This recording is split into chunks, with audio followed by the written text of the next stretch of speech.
Hello दोस्तों, नमस्कार। स्वागत है आप सभी का एक्स्ट्रा एजुकेशन के यूट्यूब चैनल पर। आज का सेगमेंट बहुत ही जबरदस्त, मिस्टर विलियम वर्ड्सवर्थ। जैसा कि आप सभी लोग जानते हैं बेटा, विलियम शेक्सपियर साहब के बाद विलियम वर्ड्सवर्थ बहुत ही इंपॉर्टेंट रोल अदा करते हैं टीजीटी एंड पीजीटी। ये जैसे विलियम शेक्सपियर कॉमन है टीजीटी एंड पीजीटी दोनों में, वैसे ही विलियम वर्ड्सवर्थ साहब भी टीजीटी और पीजीटी दोनों में कॉमन है। तो चलिए ये कॉमन चैप्टर को हम लोग स्टार्ट करते हैं और पढ़ते हैं। सबसे पहले किसके बारे में? वर्ड्सवर्थ के बारे में। William Wordsworth born April 7, 1770।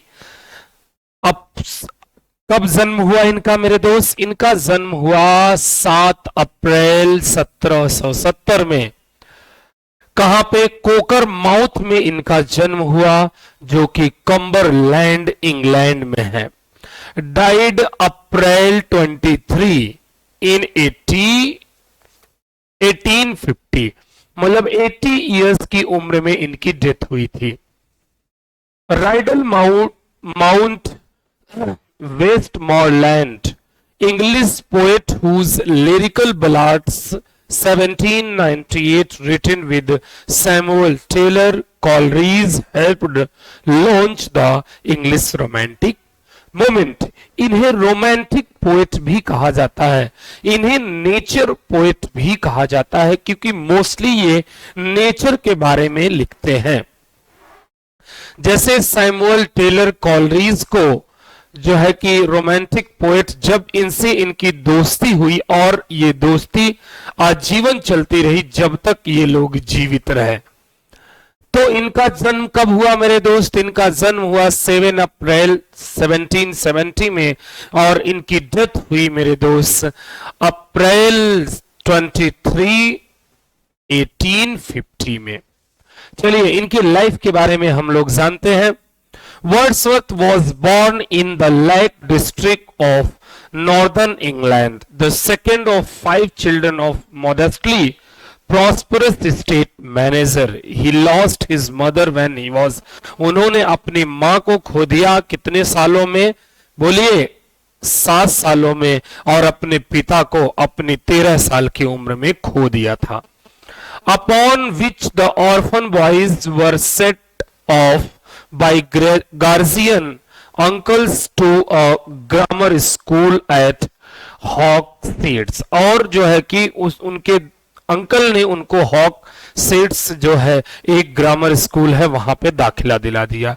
A village in the heart of the lake district जो विलेज का एक हर्ट है, at Hawkshead Wordsworth received an excellent education in classics, literatures and mathematics. और उन्होंने एक बहुत ही अच्छा क्या किया मेरे दोस्त? एजुकेशन, बेहतरीन एजुकेशन ग्रहण किया। किसमें? क्लासिक्स में, लिटरेचर में एंड मैथमेटिक्स में। But the chief advantage to him there was the chance to indulge in the boyhood pleasures of living and playing in the outdoors। कहां पे? Outdoors। The natural scenery of the England lakes could terrify as well as nurture, as Wordsworth would later testify in the line, I grew up fostered alike by beauty and my fear। जानते उन्होंने बोला भी है कई जगह कि आई ग्रू like अ fostered, मतलब बिना माता पिता के ऐसे ही बेकार में हमने जन्म लिया और क्या किया? अपना जीवन यापन किया। ठीक है जी।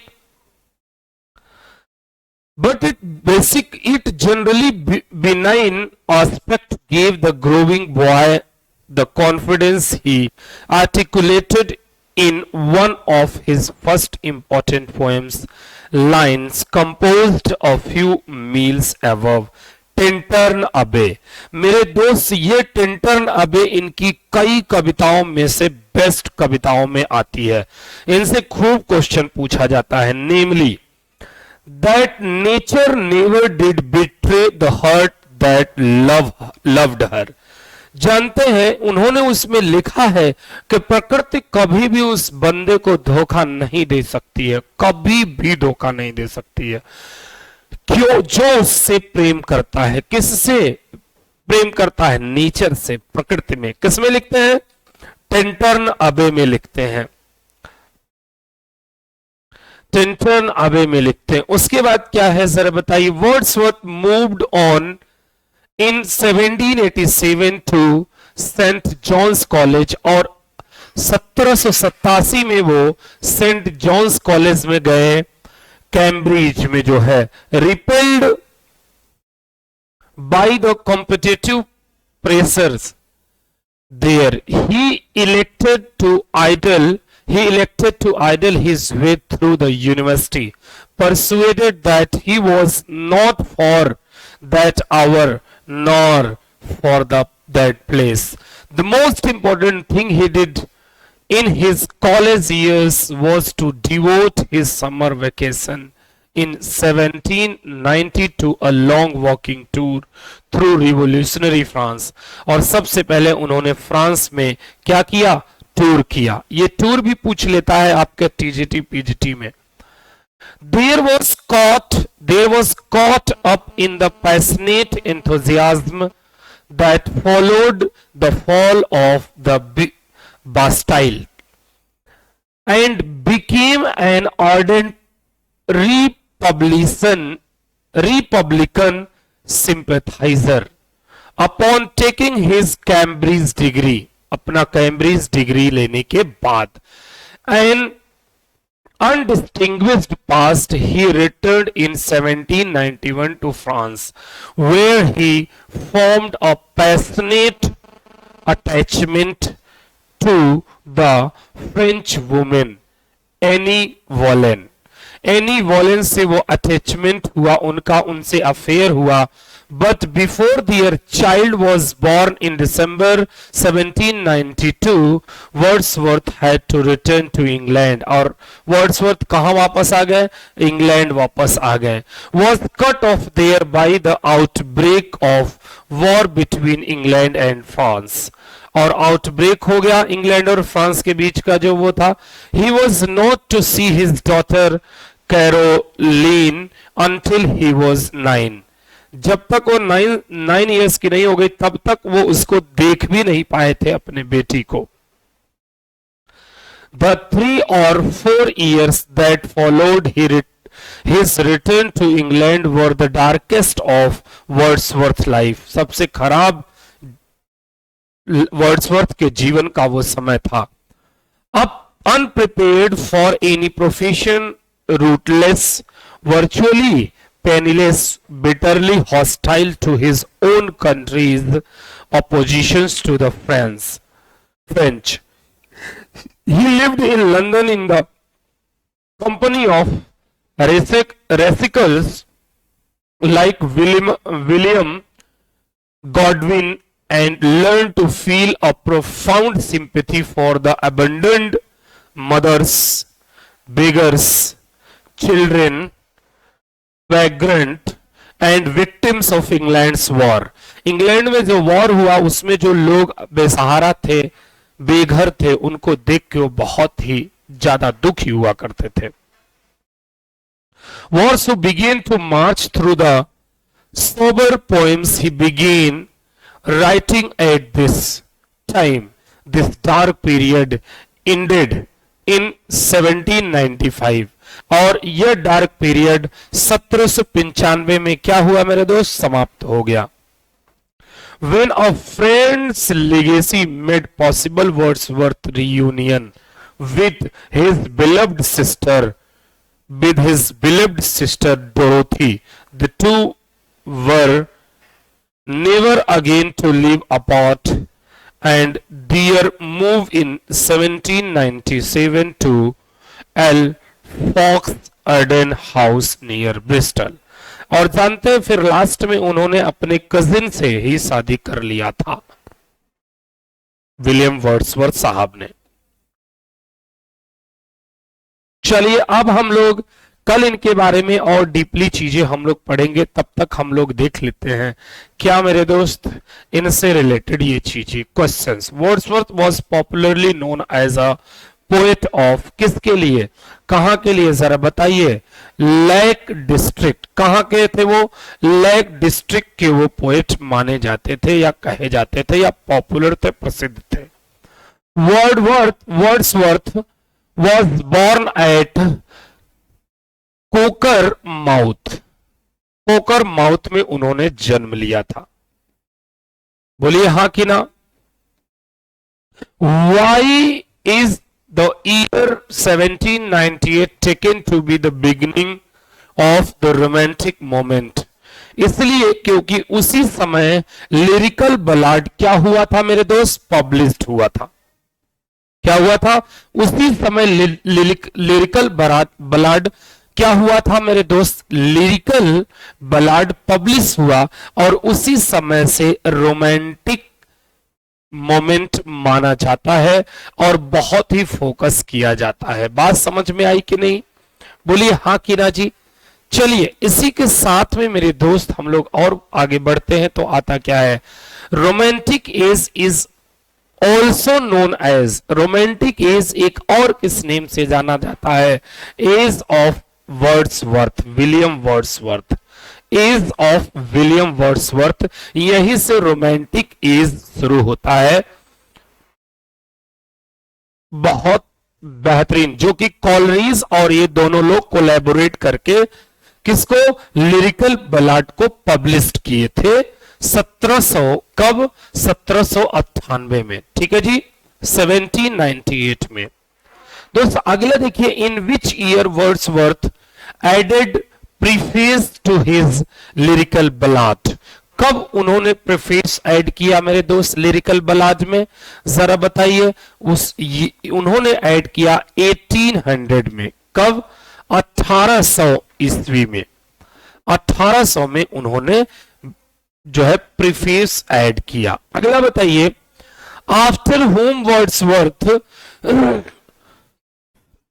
Sorry, after home Wordsworth was appointed poet laureate of England, ये खूब पूछता है, वो कौन थे, रॉबर्ट साउथी थे, रॉबर्ट साउथी थे, जिनके साथ क्या कहा जाता है, पोएट ऑफ लॉरिएट बने। ये क्या होता है, पोएट ऑफ लॉरिएट, जब बंदा एक की डेथ होती है, जो पोएट ऑफ लॉरिएट होता है, जब तक उसकी डेथ नहीं होती तब तक वो पोएट ऑफ लॉरिएट होता है, ठीक है। तो कौन होते हैं, after home Wordsworth was appointed, किसके बाद, रॉबर्ट साउदी उस समय थे, उनकी डेथ के बाद ही ये क्या बनते हैं मेरे दोस्त, ये बनते हैं आपके poet of laureate of England, poet laureate of England, ये बनते हैं रॉबर्ट साउथी के बाद। अगला, who criticized Wordsworth calling him lost leader, कौन कहता, रॉबर्ट ब्राउनी साहब उन्हें लॉस्ट लीडर कहते हैं, रॉबर्ट ब्राउनी साहब। जब आगे हम लोग कल और इनके बारे में जानकारी ग्रहण करेंगे और इनके बारे में पढ़ेंगे तब, ठीक है जी। चलिए देखते हैं आगे।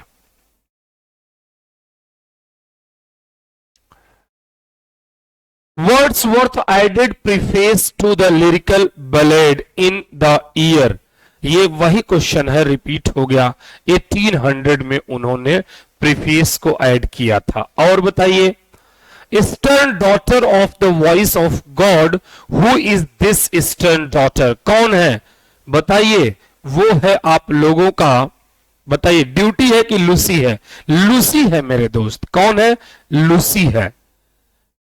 Eastern daughter of the voice of the God को लूसी कहते हैं। लूसी मेन कैरेक्टर में विलियम वर्ड्सवर्थ साहब के कैरेक्टर में आता है। What was the name of Michael's cottage, Michael's cottage का क्या नाम था, इवनिंग स्टार नाम था, माइकल्स के कॉटेज का नाम क्या था, इवनिंग स्टार नाम था। बात समझ में आ रही कि नहीं, एक एक बात आपको क्लैरिफाई करते चलना है।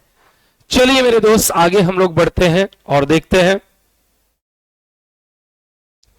वर्ड्सवर्थ प्रिल्यूड इज अ, क्या था वर्ड्सवर्थ का प्रिल्यूड? बताइए।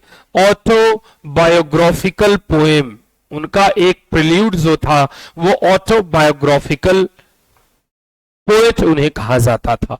ठीक है जी, ऑटोबायोग्राफिकल पोएट कहा जाता था। Wordsworth wrote a sonnet London 1802 on, किसके ऊपर लिखे थे? जॉन मिल्टन के ऊपर उन्होंने सोनेट लिखा था। इन्हें भी, इनको रोमांटिक पोएट के साथ साथ इन्हें सोनेटियर भी कहा जाता है। 400 के करीब करीब इन्होंने सोनेट भी लिखा है। Whom does Wordsworth refer to in these lines? Thy soul was like a star and dwelt apart. तुम्हारा जो सोल है, आत्मा है, वो किसके समान है? दिल जो है स्टार के समान है, उसमें रहने का मन करता है। कौन? Whom does Wordsworth, किसके बारे में लिखते हैं? मिल्टन के बारे में लिखते हैं, जॉन मिल्टन के बारे में लिखते हैं। बहुत ही अच्छी अच्छी कहानियां हैं इन लोगों की। The first version of the poem resolution and independence 1802 में जो I was written under the title, किस टाइटल में लिखी गई मेरे दोस्त? The leech gatherer, the leech gatherer, the leech gatherer. Is that clear? Option A will be corrected. Next one is, in which poem Burns the Chatterton are mentioned? बताइए, mentioned कब, जरा बता दीजिए। It is resolution and independence, resolution and independence. Is that clear और not? Option A will have here. Next, the line Milton thou shouldst be living at this hour is taken from, कहां से लिया गया है? To Milton से लिया गया है, लंदन इन 1802। इसी से ये लाइन लिया गया है। Thou shouldst be living at this hour। देखिए दोस्त, ये आपके टीजीटी और पीजीटी में आपकी जो कविताएं होती हैं, जो फेमस पोएम्स होती है, उनकी लाइंस पूछी जाती है, उनकी लाइंस पूछी जाती है, बहुत बार पूछी जाती है। तो ये कुछ लाइंस हैं जिनके बारे में आप देख लीजिए। चलिए मेरे दोस्त, आइए हम लोग आगे बढ़ते हैं और आगे देखते हैं क्या है इसमें। Who opines there neither is nor can be any essential difference between the language of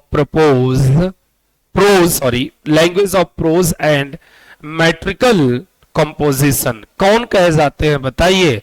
Wordsworth कहे जाते हैं, विलियम वर्ड्सवर्थ कहे जाते हैं। कौन कहे जाते हैं? विलियम वर्ड्सवर्थ कहे जाते हैं। कौन था? हु। अगला, the complete title of the Tintern Abbey is lines composed of few miles above Tintern away। On revisiting the banks of the way during a tour, July 13, 1798, Wordsworth, इसे सही कर लीजिएगा, revisited the place in 1798। when did he visit Tintern Abbey first time? कब था? 1793 में था, 1793 में। कब उन्होंने विजिट किया? 1793 में। इज दैट क्लियर और not? Yes. Who has called Wordsworth a moral eunuch? Moral eunuch कौन कहता है उनको? उनको कहते हैं मिस्टर पीवी सेली साहब। मिस्टर पीवी सेली साहब उनको अ मोरल इन्यूज भी कहते हैं। क्या कहते हैं? अ मोरल इन्यूज भी कहते हैं। अगला वर्ड देखिएगा दोस्त, who criticized Wordsworth for not following his own theory of poetry। कौन उनको क्रिटिसाइज करते हैं कि वो जो है एक जो पोएट्री की थ्योरी होती है उसको वो फॉलो नहीं करते। वो टीएस इलियट साहब थे जो कि उनकी क्रिटिसाइज किए थे, उनकी आलोचना किया करते थे कि यह बंदा किसी भी पोएट्री की जो थ्योरी होती है वो अप्लाई नहीं करता है। Which sonnet of Gray Wordsworth examined in preface to the Lyrical Ballads 1802 edition। 1802 edition जरा बताइए। सो क्या वर्ड यूज कर देंगे मेरे दोस्त, इसमें क्या करेंगे बताइए। इसमें करेंगे option B, on the death of mister Richard West 1742 में, 1742 में, on the death of mister Richard waste.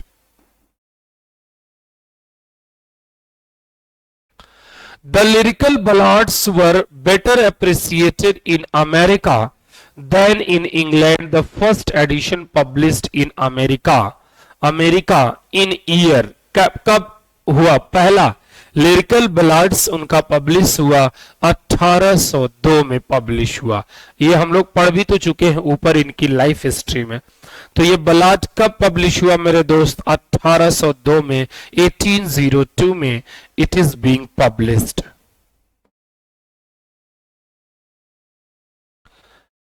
Wordsworth published descriptive sketches and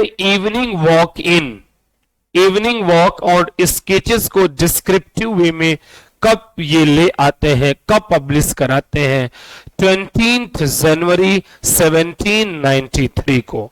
कब 20 जनवरी 1793 को पब्लिश कराते हैं। बात समझ में आई कि नहीं। अगला, in which language was solitary girl singing, किस लैंग्वेज में, Erse Gaelic, option A will be correct.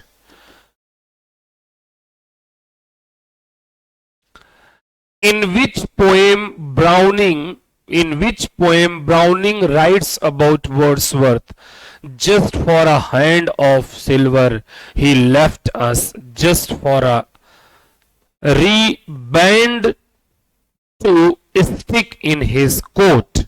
stick in his coat वो बोलते हैं कहां पे, द लॉस्ट लीडर में। किसमें, द लॉस्ट लीडर में।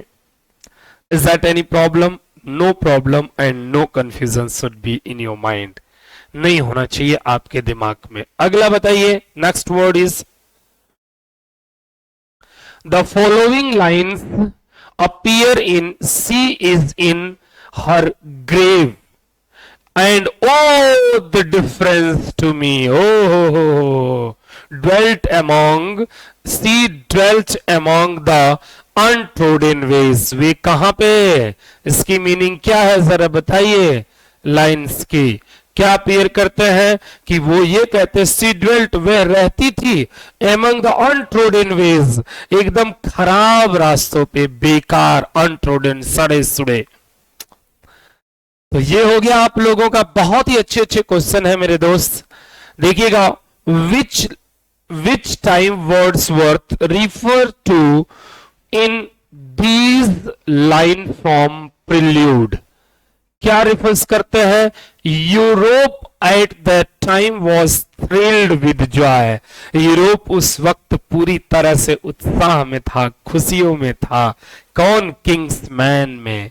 किसमें, किंग्समैन एक है उसमें ये आता है, किंग्समैन। अगला, which poem these lines have been taken from, they flash upon that inward eye, क्या है ये लाइन बताइए। They flash upon that inward eye, which is the bliss of solitude. Daffodils में कहते हैं। Daffodils भी इनकी एक बहुत ही फेमस पोएम रही है लेकिन टिंटर्न अबे तो बहुत ही फेमस रही है।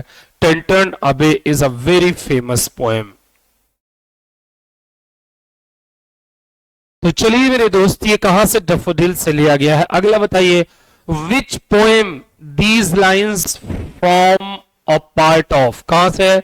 Nature never did betray the heart that loved her, प्रकृति कभी, देख लीजिए आ गया, प्रकृति कभी उसे धोखा नहीं देती जो प्रकृति से प्रेम करता है।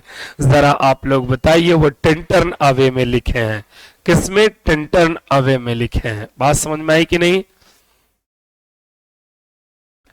बताइए। The following lines are taken from, ये लाइन्स कहां से ली गई है। To me the meanest flower that blows can give thoughts that do often lie too deep for tears. वो लिखते हैं, किसमें, उनकी कविता है इमोर्टैलिटी ऑड। इमोर्टैलिटी ऑड भी इन तीनों के बाद में, डैफोडिल्स और टेंटर्न्स अवे के बाद में, यह भी एक बहुत ही फेमस रही है, immortality odd. Who said it, किसने कहा कि टू मी द मीनेस्ट, वही है सेम क्वेश्चन। अच्छा, किसने कहा to me the meanest flower that blows can give thoughts. जब ये इमोर्टैलिटी में लिखा गया है, इमोर्टैलिटी ऑड में कविता में लिखा गया है, तो क्या इसे जॉन किट्स ने लिखा, नहीं। अल्फ्रेड टेनिसन ने लिखा, नहीं। पीवी सेली ने लिखा, नहीं। नन ऑफ दीज सही होगा, क्योंकि इसको लिखे थे टेंटन अबे को, कौन, mister William Shakespeare, William Wordsworth साहब ने लिखा था। तो ये नहीं होगा, इसमें विलियम वर्ड्सवर्थ हो जाएगा। बात समझ में आई कि नहीं, ऐसे भी पूछ लेता है। These lines are taken from, कहां से लिया गया है। The child is father of the man. I could wish my days to be bound each to each my natural pity. Natural pity क्या हो जाएगा मेरे दोस्त, हो जाएगा option B, my heart leaps up. My heart leaps up, मेरा heart क्या होता है, लीप्स अप करता है, उस वहां से ये लिया गया है। ठीक है,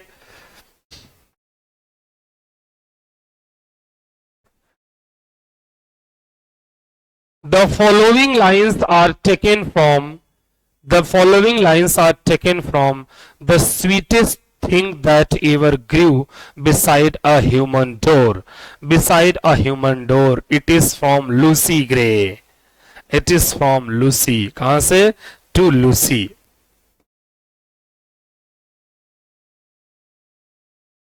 These lines are taken from our birth is, कहां से लिया गया, our birth is but a sleep and a forgetting, a soul that rises with us, our life's star,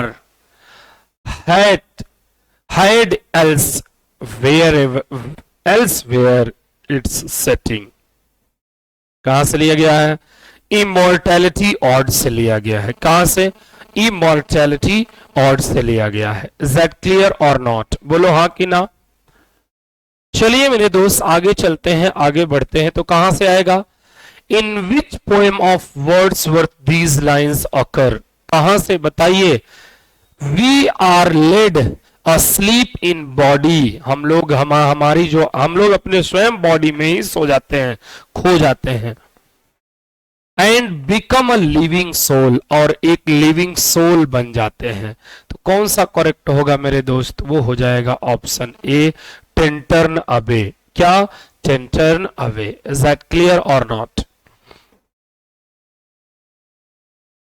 which work of Wordsworth was criticized in the Edinburgh Review with its insolent "This will never do." ये कभी नहीं, ये मेरे दोस्त आया हुआ है कहां से, द एक्सकर्सन से। यह भी विलियम वर्ड्सवर्थ साहब की एक बहुत ही फेमस रही है, बहुत फेमस, वेरी फेमस। तो क्या हो जाएगा, option A will be here. Next word is, next line is, the true commencement, शुरुआती का, जो वास्तविक शुरुआती है, of Wordsworth poetic career was, कब से है, 1792 7 से 1798, 1797 से 1798 इनका करियर बहुत अच्छा होता है। One of the following is not by Wordsworth, कौन सा नहीं है वर्ड्सवर्थ? माइकल वर्ड्सवर्थ से रिलेटेड है। रेजोल्यूशन एंड इंडिपेंडेंस वर्ड्सवर्थ से अभी आ चुका है। इट इज अ ब्यूटियस इवनिंग, ये भी वर्ड्सवर्थ से है, ये नहीं है वर्ड्सवर्थ से, ये है the queen, the May queen Wordsworth से रिलेटेड नहीं है। वर्ड्सवर्थ लर्नड दैट वर्स में built a princely throne on humble truth from. बताइए, वर्ड्सवर्थ याद किया करते थे कि वर्स में built a princely throne on humble truth form. बताइए कहां से, जरा बताइए। Option B, Robert Burns, Robert Burns. Is that clear? The excursion 1814 marks the beginning of. बताइए कब? ये 1814 में आई। कौन? The excursion, excursion. तो बताइए जरा इसमें ऑप्शन बी सही होगा, the decline of Wordsworth poetic genius. वो जब डिक्लाइन थी, समाप्ति थी, उसी समय यह आया था। ठीक है जी। चलिए मेरे दोस्त, अगले वर्ड पे हम लोग चलते हैं। क्या है अगला sentence? Every great poet is a teacher are the words of. कहां से है वर्ड? जरा बताइए। वर्ड्सवर्थ कहते हैं कि सभी जो महान पोएट होते हैं वो कोई न कोई एक टीचर जरूर होते हैं। भाई जो पढ़ता है वही पोएट बनता है, डीप पढ़ना पड़ता है, बहुत डीप जाना पड़ता है। The sonnet the world is too much with us is written by, किसके द्वारा लिखा गया? जिसके बारे में बात हो रही है, विलियम वर्ड्सवर्थ साहब के द्वारा लिखा गया। किसके द्वारा? William Wordsworth. Wordsworth the lyrical Ballard was published in, कितनी बार पढ़ लिए हम लोग? जरा बताइए कब पब्लिश हुआ? जल्दी बताइए। When it was published, 1798 में यह पब्लिश हुआ। कब पब्लिश हुआ? 1798 में यह पब्लिश हुआ था, लिरिकल बलार्ड। और तभी से रोमांटिक एज माना जाता है। Who said Milton thou should be living at this hour? जी इस समय होंगे। वर्ड्सवर्थ साहब ही लिखते हैं, मिल्टन के बारे में बहुत लिखते हैं ये। Who wrote and about whom? कौन लिखा और किसके बारे में? Thy soul was like a start and dwelt apart। कई बार आ चुका है ये वर्ड, कई बार आ चुका है, इसमें सोचने की आवश्यकता नहीं। Wordsworth about Milton. वर्ड्सवर्थ लिखते हैं किसके बारे में? मिल्टन के बारे में लिखते हैं। किसके बारे में लिखते हैं? मिल्टन के बारे में लिखते हैं। Is that clear? So option C will be here. Next, Wordsworth wrote the prelude in. बताइए 14 बुक्स वर्ड्सवर्थ प्रिल्यूड में लिखते हैं। किसमें? प्रिल्यूड में 14 बुक्स लिखते हैं। बहुत बड़ी इनके 80 इयर्स, जानते हैं 80 साल ये जिए थे विलियम वर्ड्सवर्थ साहब, तो बहुत सारी चीजें इनकी है। Wordsworth wrote the prelude in, ये हो चुका। हम आगे बढ़ते हैं। To whom is Wordsworth autobiographical poem the prelude addressed? किसको? कॉलरिज साहब को एड्रेस करते हैं, क्योंकि कॉलरिज के साथ साथ ही वो मिलके लिरिकल बलार्ड पब्लिश किए थे। और कॉलरिज इनके बहुत ही अच्छे दोस्त माने जाते हैं। और जब से ये दोस्त बने, लास्ट अंतिम क्षणों तक कॉलरिज इनके दोस्त रहे हैं। अगला, who called Wordsworth the egotistical सबलाइन? किसने कहा इगोटिस्टिकल? किड्स साहब ने कहा। जॉन किड्स इनके बारे में कुछ न कुछ आलोचना करते रहते हैं, खतरनाक थे वो। ठीक है जी। अगला, choose the correct option. Little we see in nature that is ours. जितना भी हम देखते हैं प्रकृति में, वो सब का सब हमारा होता है। विलियम वर्ड्सवर्थ साहब को जानते हैं, नेचर पोएट भी कहा जाता था। इन्हें रोमांटिक एज के भी पोएट भी कहा जाता है। और इन्हें हम लोग क्या कहते हैं? जरा बताइए, इन्हें हम लोग नेचर पोएट भी कहते हैं। तो मेरे दोस्त वो लिखते हैं किसमें? The world is too much with अस, संसार हमारे लिए सब कुछ है या हमारे बहुत कुछ है। तो मेरे दोस्त ये रहा आप लोगों का वर्ड्सवर्थ साहब से रिलेटेड कुछ उनकी बायोग्राफी और उनसे रिलेटेड जो एग्जाम्स में आए हुए क्वेश्चन, और मोस्टली जो क्वेश्चन आपके टीजीटी पीजीटी डीएसएसबी इस तरीके के एग्जाम्स में पूछे जाते हैं वहां से है। तो दोस्तों मिलते हैं इसके अगले पार्ट में, जो कि अभी हम लोग 50 की या 51 to 100 हम लोग सॉल्व करेंगे। नियर अबाउट 500 ऑप्शनल क्वेश्चन हम लोग सॉल्व करेंगे, जो कि विलियम वर्ड्सवर्थ साहब के लिए बहुत सफिशिएंट होगा। तब तक के लिए बाय बाय, टेक केयर, जय हिंद, जय Bharat, thank you so much.